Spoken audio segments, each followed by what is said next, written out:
Cauliflower piece masala பண்ண போகிறேன். அதுக்கு ஒரு 4 ஸ்பூனு எண்ணெய் ஊற்றிக்கிறேன்.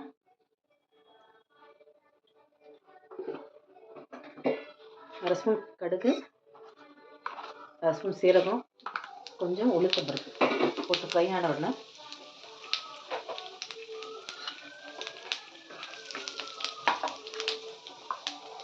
ஒரு ஸ்பூன் இஞ்சி பூண்டு பேஸ்ட்.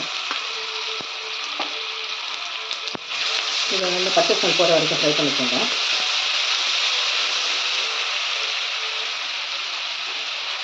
க்ளீன் பண்ணி அதை அலசிட்டு அதை போட்டுக்கலாம். ஒரு காலிஃப்ளவர் வச்சு அதையும் போட்டுக்கலாம். தேவையான அளவு உப்பு,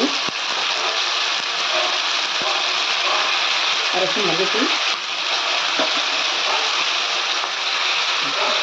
ஒரு ஸ்பூன் கரம் மசாலா, மிளகாத்தூள் 1.5 ஸ்பூன் போடுங்க.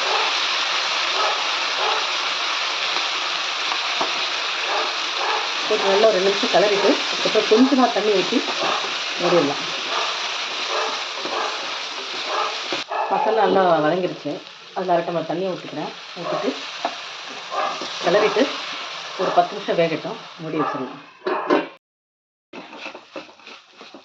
இது தயிர் சாதம், லெமன் ரைஸு, புளி சாதம்லாம் தொட்டு சாப்பிட்டா ரொம்ப நல்லாயிருக்கும். இதை ட்ரை பண்ணி பாருங்கள்.